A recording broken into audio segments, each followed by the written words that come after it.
आज का रात्रि क्लास है 7 दिसंबर 1968।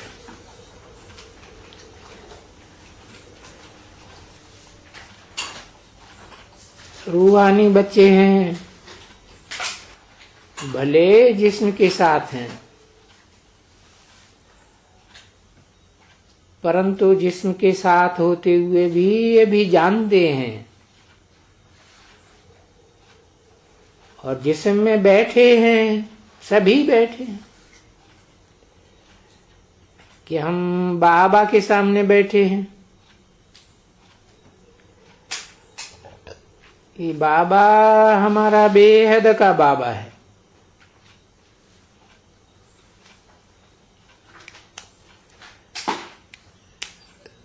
बेहद किस हिसाब से? बेहद की आत्माएं हैं, पार्टधारी, और इस मनुष्य सृष्टि में बेहद के मनुष्य हैं। उन सब का बाबा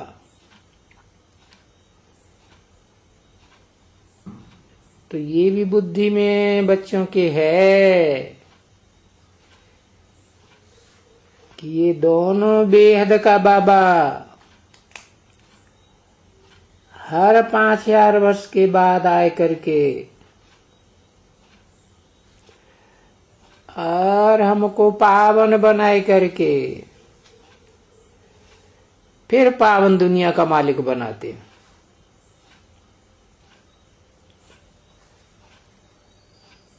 अभी हमारा 84 जन्म पूरा हुआ, ठीक है ना? तो अंतिम जन्म भी पूरा हुआ,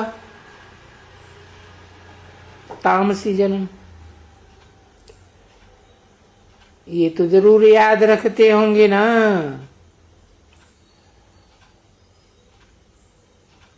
कि अब टाइम पूरा हुआ। अभी हमारा 84 जन्म पूरा हुआ।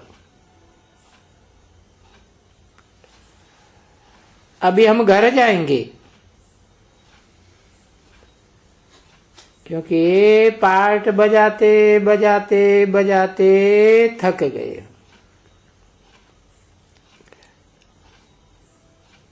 और तुम तो सबसे जास्ती पार्ट बजाते हो ना। कौन तुम है?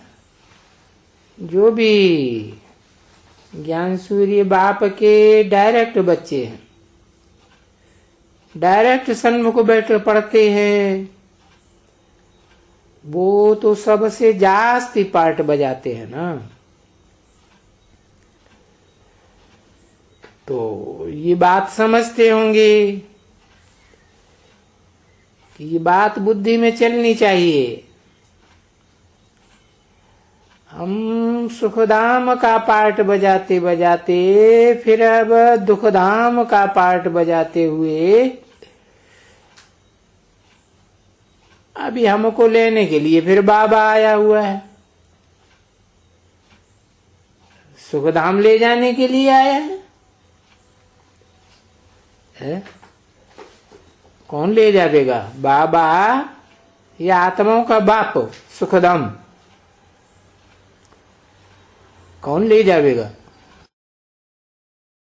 हाँ, साकार निराकार का मेल बाबा सुखधाम ले जाने के लिए आया हुआ है। परंतु वाया शांति धाम हम जावेंगे। इसलिए बाप कहते हैं बच्चों को बहुत क्या याद करना चाहिए। और मैं बहुत सहज बात बताता हूं, बताऊं?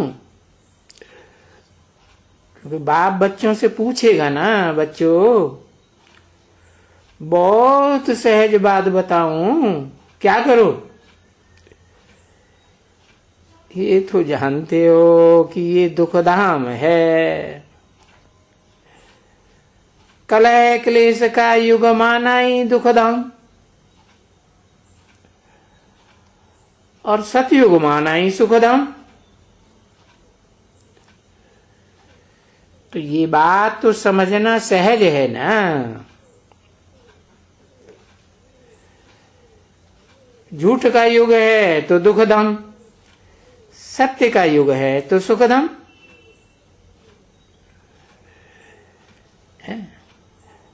ये सहज बात भी बुढ़ियां समझती हैं कि नहीं समझती हैं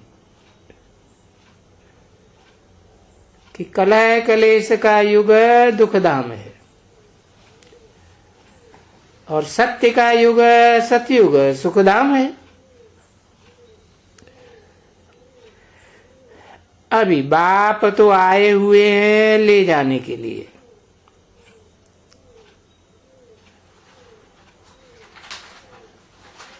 कहां ले जाने के लिए? आत्मा शांत स्वरूप है, तो आत्माओं का बाप शांति धाम ले जाने के लिए आए हुए हैं। और फिर मनुष्य सृष्टि की आत्मा सुख स्वरूप भी है, भले बनती तब सुख स्वरूप है जब आत्माओं का बाप आकर प्रवेश करते हैं।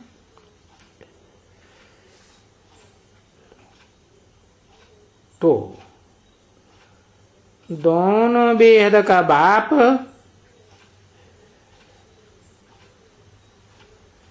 शांति धाम सुख धाम ले जाने के लिए आए हुए हैं। हाँ, ये पहले के पहले शांति धाम जाएंगे, और ये भी जानते हैं कि शांति धाम और सुख धाम में पवित्र होकर के ही जाएंगे।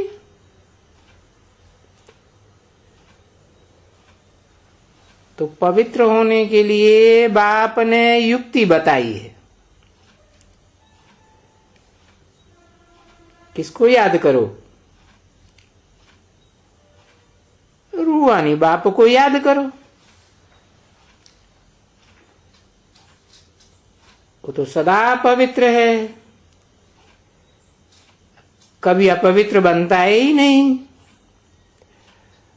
बल अपवित्र दुनिया में आता है, अपवित्र शरीर में आता है,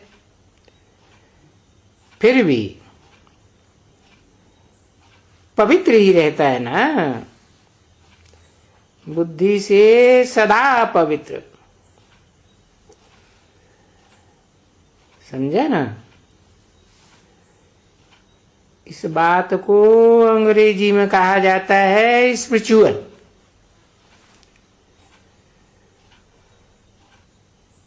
स्पिरिट से भरा हुआ, भरा पूरा। क्योंकि ये जो ज्ञान मिलता है ना,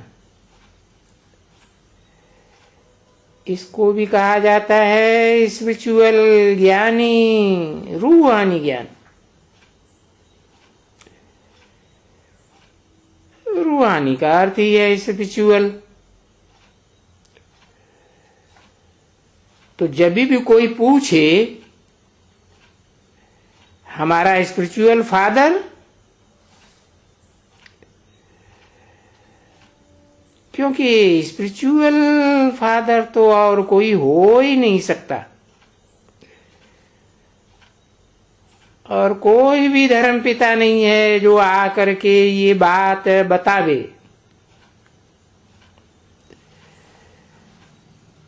यूं तो तुम सभी स्पिरिचुअल चिल्ड्रन तो हो। ये स्पिरिचुअलिटी की बात करते हो, परंतु स्पिरिचुअल चिल्ड्रन का फादर एक दफा आते हैं इस सृष्टि रूपी रंगमंच पर। ऐसे नहीं कि जन्म जन्मांतर आते हैं, और जब आते हैं तो उस युग का इतना महत्व देते हैं इस युग को, जिसको कल्याणकारी युग कहा जाता है। और युगों को कल्याणकारी क्यों नहीं कहते? पता है क्या? ऊपर है इसलिए, ऊपर वाला आता है इसलिए। और युगों को कल्याणकारी इसलिए नहीं कहते हैं कि और युगों में नीचे उतरना होता है और संगम युग में ऊपर चढ़ना होता है, इसलिए कल्याणकारी। क्योंकि सदा कल्याणकारी बाप सदा शिव है ना, शिव माने कल्याणकारी।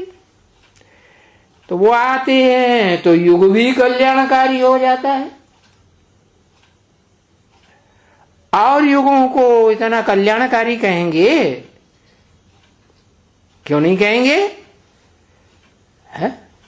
क्योंकि साहब युगों में आत्माएं नीचे उतरती जाती है, सुख की ओर से दुख की ओर। सुख घटता जाता है या तो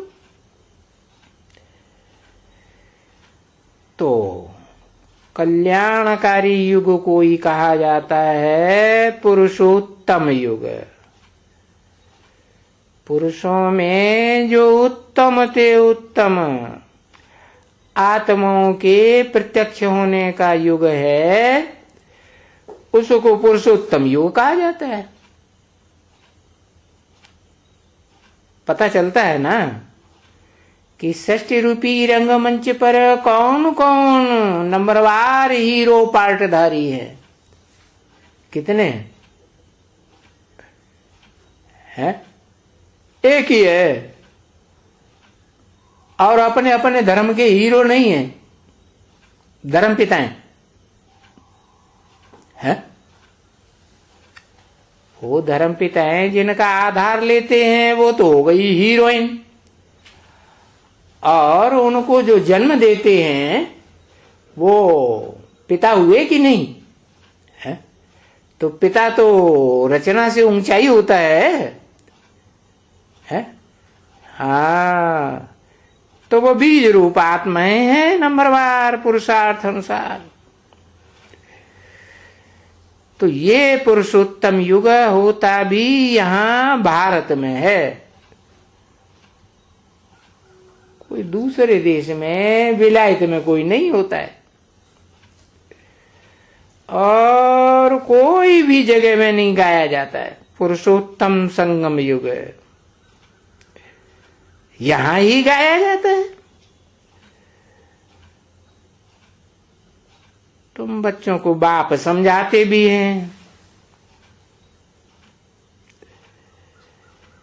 ये पुरुषोत्तम युग क्या है,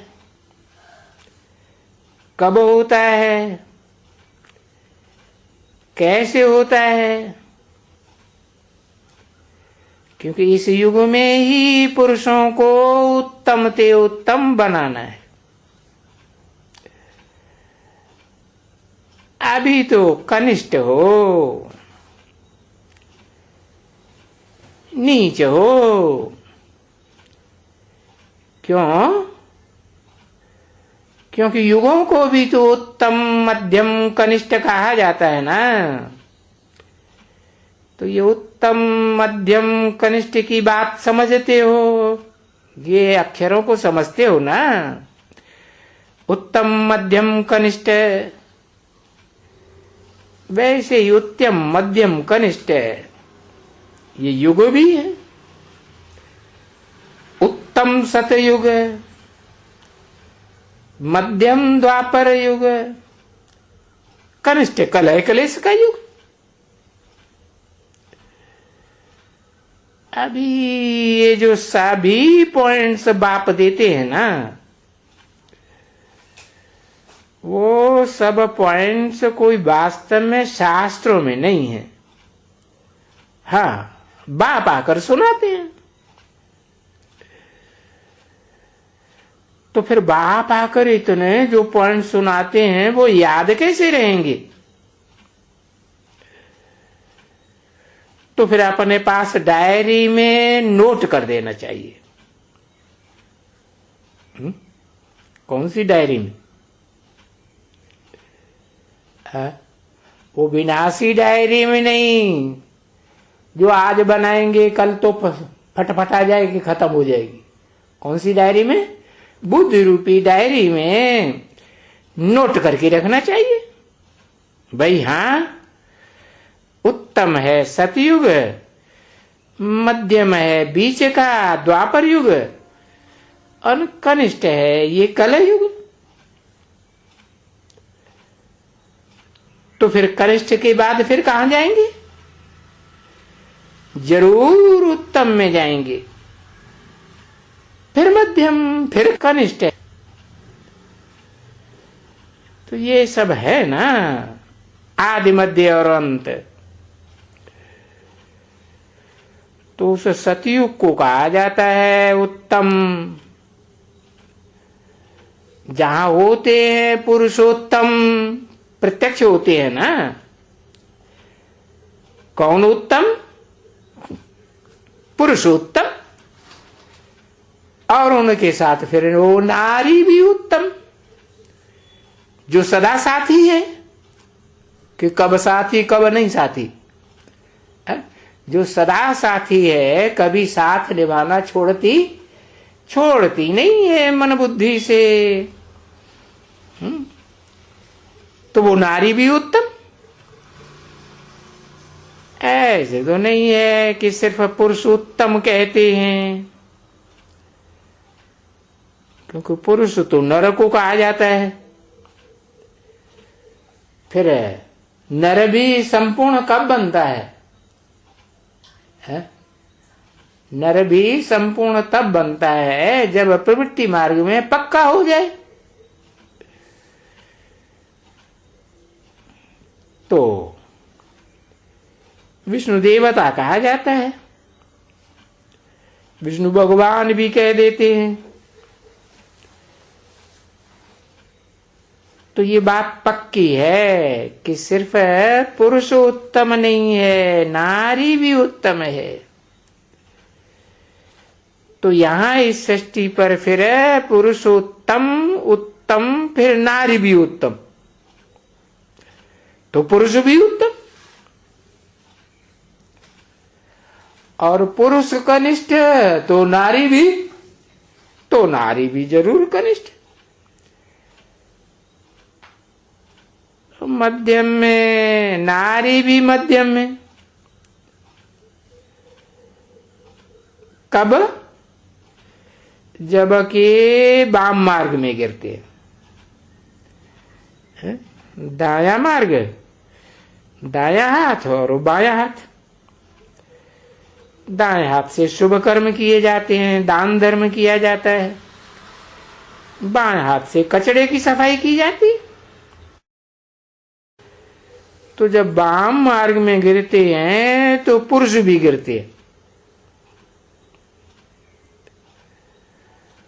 हैं। और जब पुरुष गिरते हैं तो फिर वो भी गिरती है। कौन? नारी। तो बाप देखो नई नई बातें समझाते हैं, और तो दुनिया में कोई भी ऐसी बातें नहीं सुनाते,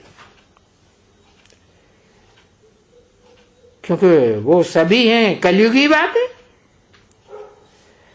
भक्ति की बातें हैं। और भक्ति तो 10 सिर वाले रावण से आती है, 10 मतों से, और ज्ञान तो एक से आता है। तो जो 10 मतों से आता है, 10 बुद्धि रूपी सिरों से आता है, उसको ज्ञान नहीं कहा जाता। वो ज्ञान होता ही नहीं, कभी भी नहीं होता है, क्योंकि मिक्सचरिटी बहुत हो जाती है अनेक बुद्धियों की।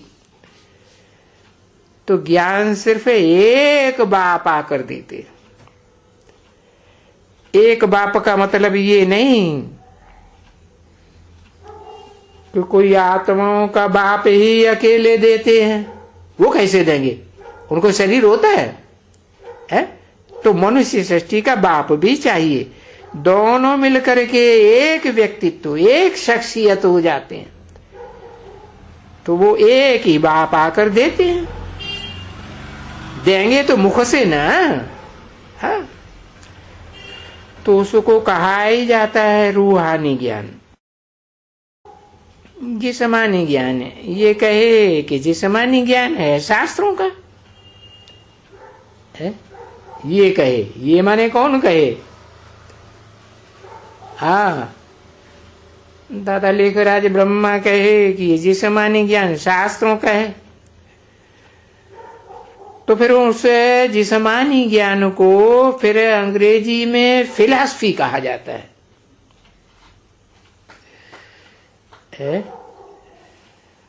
और देशी में फिर भक्ति कहा जाता है, क्योंकि ज्ञान, अगर ज्ञान का सागर कहें वो तो सिर्फ एक ही है?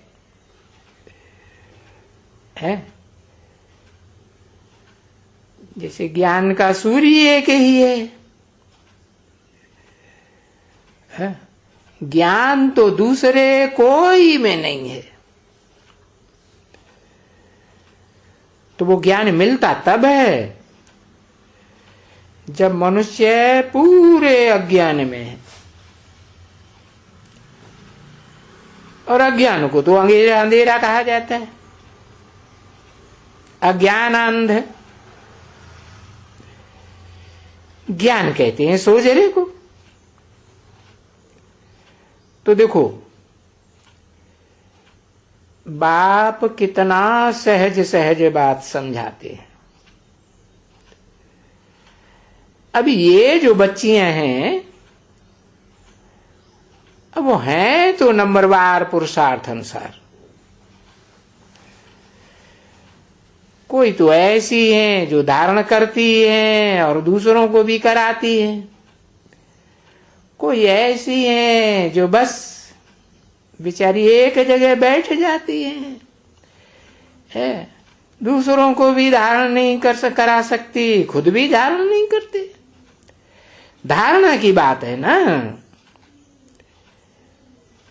जैसे रावण है, रावण ज्ञानी तो बहुत था, फिर धारणा थी? धारणा नहीं थी बुद्धि में गहराई तक। तो फिर ये बेचारियां धारण करा सकती हैं कोई को, खुद ही धारण नहीं कर पाती। तो ब्राह्मणियों का काम है। क्यों? क्योंकि ये ब्राह्मणियां बहुत समय बाप के साथ रहती हैं। कौन सी ब्राह्मणियों की बात है जो बहुत समय बाप के साथ रहती है? पता है? 7 हैं, 8 हैं। अच्छा, 8 अष्टदेव हैं या ब्राह्मणियां हैं? और उनमें भी तो कोई बहुत होंगी नंबरवार के, सब एक जैसी है। 8 में भी नंबरवार होंगी ना, तो बहुत कौन है? बहुत समय साथ में रहती है। लो, अपनी अम्मा को भी भूल जाते हैं, ऐसे बोलते रहेंगे अम्मा ही अम्मा, अम्मा ही अम्मा, देखते रहेंगे। एक तो अम्मा तो पक्की है? हाँ, जो सदाकाल साथ रहती है, और दूसरी वो जो मन बुद्धि से तो सदाकाल साथ नहीं रहती है, लेकिन देह को याद करती है कि नहीं, मुकर्ररत को। हाँ, तो बहुत समय हुआ कि नहीं? हाँ, तो उनको रोज ऐसी ऐसी बातें कहो, उन दोनों को, उनको कि उसको, उन दोनों को माने उनको और इसको क्या अंतर है? उसको माने एक को, उनको माने कम से कम दोनों को।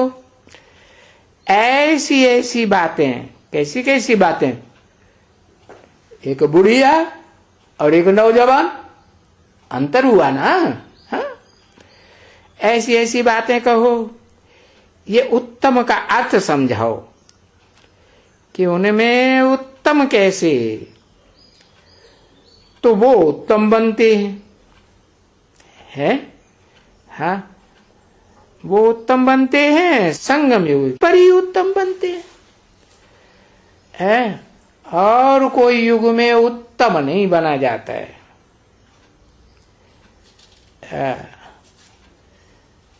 कलह क्लेश युग में तो उत्तम बनने की बात ही नहीं, संगम युग की बात है।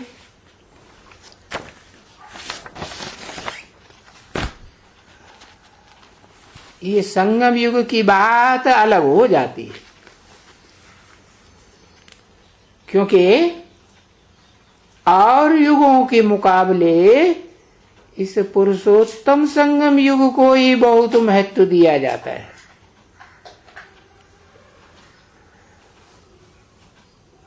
ओम शांति।